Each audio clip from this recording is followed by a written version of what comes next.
ó lágbára o ilé ayé ilé asán. Ohun tí ò ń rí lọ́wọ́lọ́wọ́ nínú fídíò yìí ní ilé tí ó ti di ahoro àti àwọn ọkọ̀ ayọ́kẹ́lẹ́ tó ti bàjẹ́ tí olówó bílíọ̀nù ọmọ orílẹ̀-èdè Nàìjíríà Alhaji Maideribe ẹni tí ó jẹ́ ọlọ́rọ̀ jùlọ ní orílẹ̀-èdè Nàìjíríà nígbà kan rí ní ọdún 1980.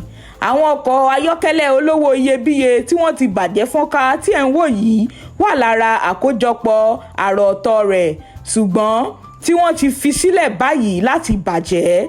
Alhaji Maideribe tí ó wá láti ìpínlẹ̀ Borno kó ọrọ̀ rẹ̀ jọ ní ẹ̀ka epo rọ̀bì àti gáàsì.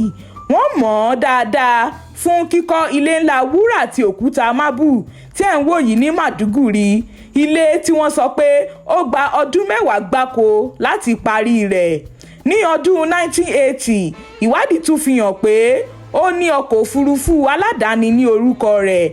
Àmì ipò tí ó ṣọ̀wọ́n nígbà náà ni láti ní ọkọ̀ òfurufú. Deribe gbé ìgbésí ayé tí ó kún fún ìgbádùn ńlá. Síbẹ̀síbẹ̀, èyí ni abala tó yani lẹ́nu. Bí ó tilẹ̀ jẹ́ pé ó ná ọ̀pọ̀lọpọ̀ owó sínú ilé yìí, ohun tó fi gbé nínú ilé rẹ̀ náà kò ju ọdún 12 péré lọ kó tó jáde ní òkè pẹ̀ ní ọdún 2002. Ilé ńlá náà nìyí tí ó sì kún fún àwọn ọkọ̀ ayọ́kẹ́lẹ́ ọlọ́lá ní àkókò náà ṣùgbọ́n tí ayé ti gbàgbé wọn báyìí tí wọ́n sì ti bàjẹ́ síbẹ̀. Fídíò yìí ju fún wíwò lásán lọ o.